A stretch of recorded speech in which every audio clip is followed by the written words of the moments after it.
बिहार में आरक्षण की सीमा को 65% किए जाने पर फिलहाल सुप्रीम कोर्ट द्वारा रोक लगा दी गई है। देखिए यह रिपोर्ट। बिहार में जातिगत आरक्षण की सीमा को बढ़ाकर 65% किए जाने से सरकार के फैसले पर लगी रोक को हटाने से सुप्रीम कोर्ट ने फिलहाल इनकार कर दिया है। नीतीश कुमार सरकार के इस फैसले पर पटना हाई कोर्ट ने रोक लगाई थी, जिसके खिलाफ राज्य ने शीर्ष अदालत का रुख किया था। अदालत ने बिहार सरकार की अर्जी पर सुनवाई को लेकर सहमति जरूर जताई है। चीफ जस्टिस DY चंद्रचूड़ की सुनवाई वाली बेंच ने कहा, हम नोटिस जारी कर रहे हैं। इस मामले पर हम सितंबर में सुनवाई करेंगे, तब तक कोई अंतरिम राहत नहीं रहेगी। बिहार सरकार की ओर से सॉलिसिटर जनरल तुषार मेहता पक्ष रख रहे थे। बता दें कि पटना हाई कोर्ट ने 20 जून को कई अर्जियों पर सुनवाई करते हुए राज्य में बढ़े हुए आरक्षण को खारिज किया था और उस पर रोक लगा दी थी। अदालत ने कहा था कि ये नियम संविधान के आर्टिकल 14, 15 और 16 का उल्लंघन करता है। ये आर्टिकल रोजगार के अवसरों में समानता, भेदभाव के खिलाफ बचाव के अधिकार की बात करता है। बिहार सरकार के वकील ने कहा कि 50% आरक्षण की सीमा को जातीय सर्वे के बाद तोड़ा गया है। इसे सर्वे ने बताया है कि राज्य में किन किन समुदायों में ज़्यादा गरीबी है और उन्हें नौकरियों एवं शिक्षा में नीतिगत सहयोग की ज़रूरत है। बिहार के समस्तीपुर में बड़ा रेल हादसा होते होते रह गया। ये ट्रेन दरभंगा से दिल्ली जा रही थी। इस ट्रेन का नाम बिहार संपर्क क्रांति एक्सप्रेस है, जिसमें 2 डब्बे इंजन के साथ आगे बढ़ गए, बाकी डब्बे पीछे छूट गए। बिहार के समस्तीपुर में बड़ा रेल हादसा होते होते बच गया। दरभंगा से दिल्ली जा रही बिहार संपर्क क्रांति एक्सप्रेस पूसा और कर्पूरी ग्राम स्टेशन के बीच 2 भाग में बंट गई। ट्रेन का इंजन 2 बोगी को लेकर आगे बढ़ गया, जबकि बाकी डिब्बे पीछे रह गए। ये घटना रेपुरा गुमटी के समीप हुई है। ट्रेन में मौजूद यात्रियों ने बताया कि कपलिंग खुलने और 2 बोगी के इंजन सहित अलग होने से जोर का झटका लगा। इससे सभी लोग घबरा गए।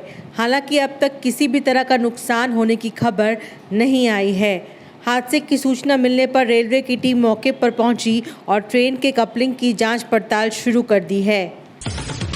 दिल्ली में एक IAS कोचिंग संस्थान में पानी भरने से 3 छात्रों की मौत हो गई थी।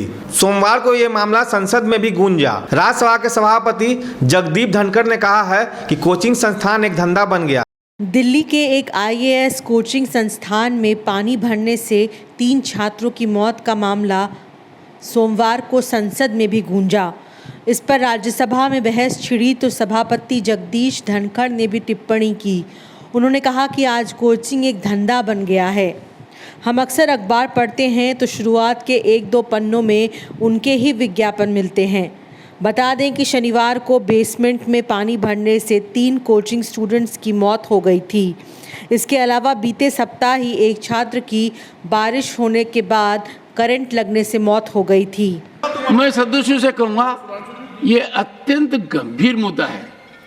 इस पर जब विज्ञापन की बात आई तो आप और हम सब रोज देखते हैं अखबार का पहला page coaching, second page coaching, third page coaching. इतना भारी खर्चा कहाँ से आता है? उस छात्र से आता है जो अपने सपने को साकार करना चाहता है। नंबर 2, मैं सदस्यों को से आग्रह करूंगा, इस पर सुझाव दीजिए। सीमित दायरा है कोचिंग का, जहां आवश्यकता इस भारत को स्किल की है, स्किलिंग के लिए इतना कुछ हो रहा है। कोचिंग एक सीमित दायरे में सभी को उसमें डाल रहे हैं। ये एक ऐसा साइलो हो गया है जो गैस चैम्बर से कम नहीं है। तो आज के दिन सदस्यों को इस ओर ध्यान देना चाहिए और आगे के मार्गदर्शन की बात करनी चाहिए। ये घटना दुखद है। संसद में बजट सत्र चल रहा है। लोकसभा में ओम बिरला की भूमिका ट्रेजरी बेंच की तरफ से दखल देने की बनी हुई है। राहुल गांधी ने उन्हें मुंहतोड़ जवाब दिया। अडानी अंबानी पर राहुल गांधी बोल रहे थे। बिरला ने उन्हें सदन के बाहर के लोगों पर टिप्पणी करने से मना किया। राहुल गांधी ने इस पर पूछा कि क्या अडानी अंबानी की जगह A1 A2 पर है। ओम बिरला संसदीय परंपराओं को जिस तरह किताब में ढालना चाहते हैं। स्पीकर सर, मैं समझता हूँ मंत्री जी को अदानी जी और A1 एंड A2 की रक्षा करनी है। मैं समझता हूँ, नो प्रॉब्लम। वो सर ऊपर से ऑर्डर आया है सर ऊपर से ऑर्डर आया है सर। मैं समझता हूँ, मैं इस पर कोई टिप्पणी नहीं करूँगा।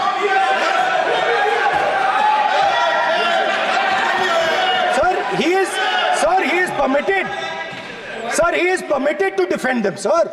It is a democracy, sir. He can defend them. We allow him to defend them, sir. ऐसा होता है क्या? A1 and A2, sir. आपके Happily, sir. बजट का जो हलवा है, सर, ये बट रहा है.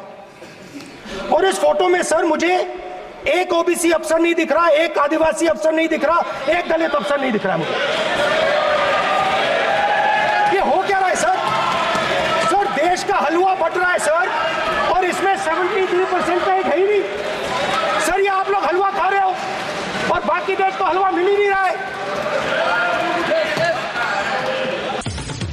बिहार क्षेत्र मृत्यु क्षेत्र। आज की पहली खबर। बिहार के मुजफ्फरपुर के मनियारी थाना क्षेत्र के मरीचा पंचायत में एक स्कूल शिक्षिका ने एक 5 साल के बच्चे को इतना पीटा कि उसकी हालत खराब हो गई, उसे अस्पताल जाना पड़ा। बिहार के मुजफ्फरपुर के मनियारी थाना क्षेत्र के मरीचा पंचायत के एक स्कूल में 5वीं कक्षा के विद्यार्थी को पीटने का मामला सामने आया है। स्कूल की शिक्षिका ने बच्चे को चप्पल और छड़ी से इतना पीटा कि उसे अस्पताल में भर्ती कराना पड़ा। हॉस्पिटल ले जाने के बाद पता चला कि बच्चे की हालत नाजुक है। डॉक्टर ने प्राथमिक उपचार के बाद उसे दूसरे अस्पताल में रेफर कर दिया।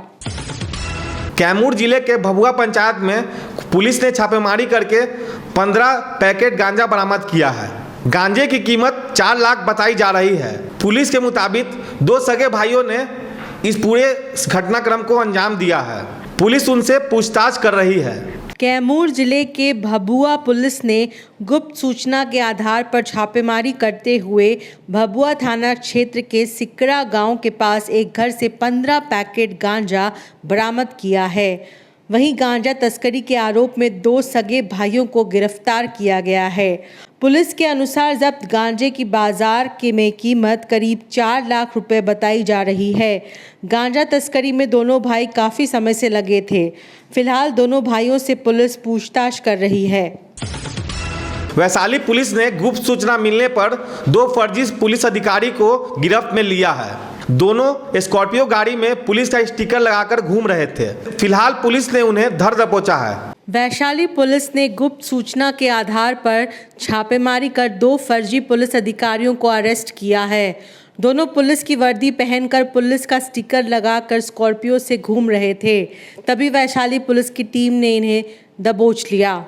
दरअसल वैशाली पुलिस को सूचना मिली थी कि करीहो मिर्ज़ानगर गांव में कुछ लोग पुलिस की वर्दी पहनकर एक स्कॉर्पियो पर पुलिस का स्टिकर लगाकर किसी वारदात को अंजाम देने के लिए इकट्ठे हुए हैं। सूचना के आधार पर महुआ थाना पुलिस ने तुरंत कार्रवाई करते हुए मौके पर पहुंची। पुलिस की गाड़ी देखकर वर्दी पहने हुए 2 व्यक्ति अपनी स्कॉर्पियो छोड़कर भागने लगे, जिसके बाद महुआ पुलिस की टीम ने दोनों फर्जी पुलिस पदाधिकारियों को धर दबोचा। पुलिस की स्कॉर्पियो को भी जब्त कर लिया गया है। गिरफ्तार फर्जी पुलिस अधिकारी मोनू कुमार और धर्मेंद्र कुमार मिर्ज़ानगर के रहने वाले बताए जा रहे हैं। पूछताछ के बाद पुलिस ने दोनों को जेल भेज दिया है। तेजस्वी यादव ने ट्विटर हैंडल पर 53 हत्या, लूट और बलात्कार के मामले पर सरकार को घेरा है। तेजस्वी यादव के टीम ने कहा कि बिहार के जिलों में लूटमार, चित्कार और जंगल राज है। 53 हत्याओं की सूची में मधुबनी से 2 हत्याकांडों में पीट कर मार देने की लिस्ट है। पूर्णिया में तनिष्क की ज्वेलरी शोरूम से 20 करोड़ रुपए लूट की घटना भी है। बिहार अपराध की भूमि बन गया है। समाज की स्थितियों में तथा पुलिस तथा प्रशासन में सरकार की स्थिति ढीली पड़ गई। तेजस्वी यादव पर सवाल पूछा जाता है कि वह सामने आकर विपक्ष की भूमिका क्यों नहीं निभाते, बाहर रहकर हैंडल एक्स पर एक्टिव रहते हैं। बांग्लादेशी घुसपैठ और मुस्लिम तुष्टीकरण के आरोप से झारखंड की विपक्षी पार्टी बीजेपी झारखंड विधानसभा के मॉनसून सत्र का ध्यान हटा रही है।